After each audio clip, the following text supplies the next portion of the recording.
Bienvenue dans cette nouvelle édition du QG Week-end. De sommaire, le maréchal Khalifa Haftar en visite au Congo salue la médiation de l'Union africaine dans la résolution de la crise libyenne. Il était reçu ce samedi par le président congolais Denis Sassou Nguesso. Vacances littéraires pour les enfants de Porto Novo au Bénin. Pendant 2 mois, ils ont pu accéder aux livres proposés par le bibliobus de la fondation Renangbe qui a sillonné les arrondissements de la commune. Et la SAP, plus qu'une mode, un véritable art de vivre au Congo. Ce mouvement né dans les années 60 fait aujourd'hui l'objet d'un ouvrage intitulé « La SAP au Congo-Brazzaville ». Mais tout d'abord, au Togo, la commission des lois du Parlement a adopté le projet de loi portant révision de la constitution du pays introduit par le gouvernement. Une décision qui a provoqué le départ des représentants de l'opposition. L'opposition qui souhaitait un retour pur et simple à la constitution de 1992 adoptée par référendum et qui limite à 2 le nombre de mandats présidentiels et instaure 2 tours comme mode de scrutin pour la présidentielle. Le maréchal Khalifa Haftar, commandant en chef de l'armée nationale libyenne, était ce samedi en visite au Congo. Il y a salué la médiation de l'Union africaine dans le dossier libyen. Il a d'ailleurs réitéré son adhésion aux efforts de l'organisation lors de son audience avec le président congolais Denis Sassou Nguesso, président du comité de haut niveau de l'Union africaine sur la crise libyenne. Reportage de notre correspondant Eva Panzo. Le chef de l'armée libyenne, le maréchal Khalifa Haftar, a été reçu par Denis Sassou Nguesso, président du comité de haut niveau de l'Union africaine pour la Libye, ce samedi 16 septembre 2017 au Palais du Peuple de Brazzaville. Absent pour des raisons de sécurité lors de la 4e réunion du comité, présidée par le président congolais le 9 septembre dernier à Kintélé, le maréchal Haftar a reconnu la médiation de l'Union africaine dans la crise libyenne comme la seule qui est animée par le souci du peuple libyen. L'Union africaine a entrepris cette médiation. Je considère que c'est un devoir. Nous voulons que cette médiation réussisse, contrairement à d'autres médiations de la communauté internationale, parce que nous savons que d'autres pays qui ne sont pas africains et qui sont des pays occidentaux qui interviennent dans la situation en Libye, interviennent pour des intérêts propres à eux, et non pas pour l'intérêt de notre pays et de notre peuple. Selon le maréchal Haftar, il est inutile de revoir les accords de Skirat qui arrivent bientôt à leur échéance. La Libye combat le terrorisme. Aujourd'hui, l'armée nationale libyenne a repris le contrôle de près de 93% du territoire national. Les raisons qui nous ont empêchés d'être présents, ce sont les raisons sécuritaires.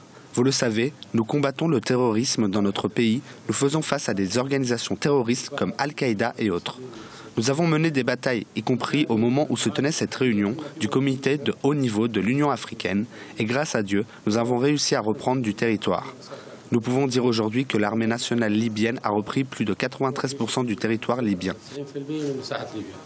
Le maréchal Haftar est l'un des acteurs clés de la crise qui a divisé son pays depuis la disparition du guide libyen. Commandant en chef de l'armée nationale libyenne depuis 2015, il est l'homme fort de l'Est du pays, contrairement au chef du gouvernement de Tripoli, Fayez al-Sarraj. En Égypte, le secteur du tourisme se porte mieux. Les revenus touristiques ont été en hausse de 170% au cours des 7 premiers mois de l'année 2017. Une embellie due en partie aux récentes découvertes archéologiques. Patricia Solange-Dubois. Les recettes touristiques devraient atteindre les 6 milliards de dollars en 2017, une hausse de 2,6 milliards de dollars par rapport à l'année précédente. Cette embellie a été possible grâce à la fréquence des touristes européens. Sur la période de janvier à septembre 2017, les Européens représentent en effet 75% des visiteurs. Tous les 6 mois à peu près, nous découvrons une nouvelle antiquité. Beaucoup d'étrangers, comme les Français, sont très intéressés. Ils sont venus les voir. Certains reviennent ici 5, 6 ou 7, même 8 fois. Le ministère des Antiquités contribue énormément au tourisme. La hausse du nombre de touristes européens en Égypte serait notamment due aux récentes découvertes archéologiques. Le pays prévoit la venue de près de 8 millions de visiteurs d'ici la fin de l'année. Grâce à Dieu, cette année, les musées ont eu beaucoup de succès. Je peux affirmer que cela est dû aux antiquités égyptiennes. Ils ont attiré beaucoup de monde. Les antiquités sont propres à l'Égypte. Le tourisme est la première ressource en devises de l'Égypte. Il avait subi une baisse ces 2 dernières années, notamment due au manque de touristes russes, principale source majeure. La Russie avait interdit les vols continus après le crash d'un avion russe dans la péninsule du Sinaï en 2015. Quand la bibliothèque vient au lecteur, c'est le concept du bibliobus de la Fondation Reine Angbé.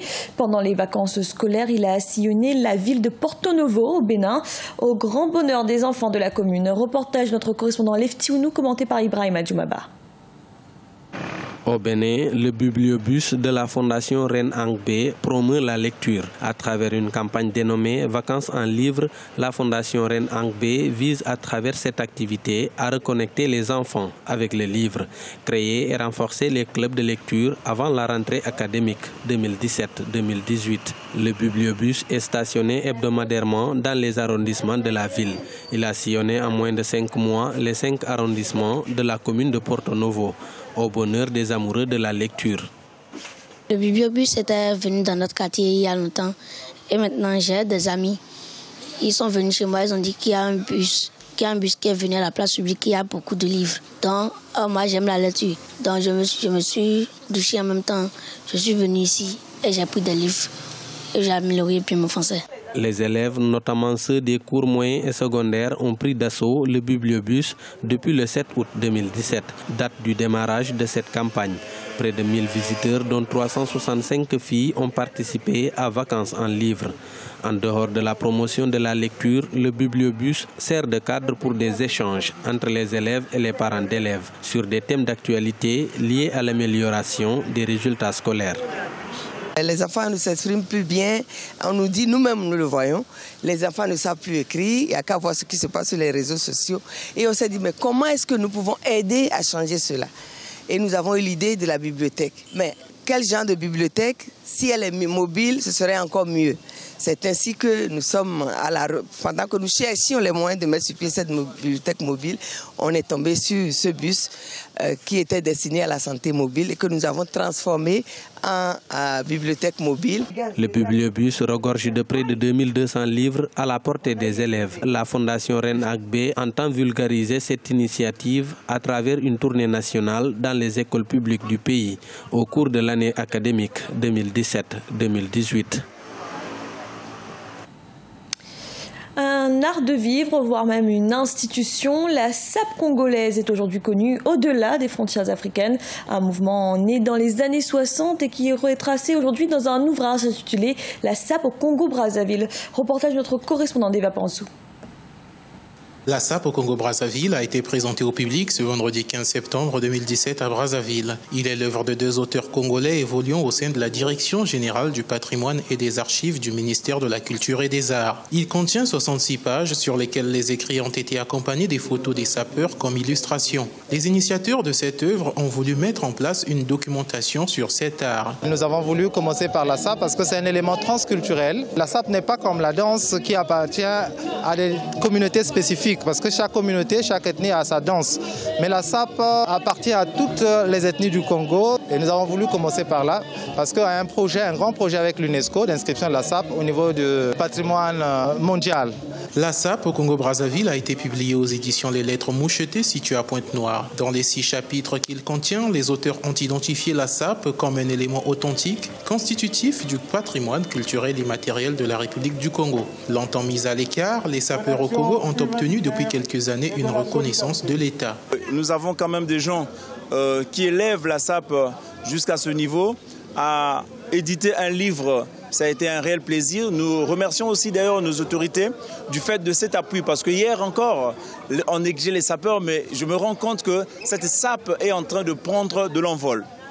Il y a eu certes des publications, mais la particularité de celle-ci, c'est qu'elle voudrait préparer, rassembler un certain nombre d'éléments scientifiques et sociologiques pour pouvoir permettre son inscription au patrimoine immatériel.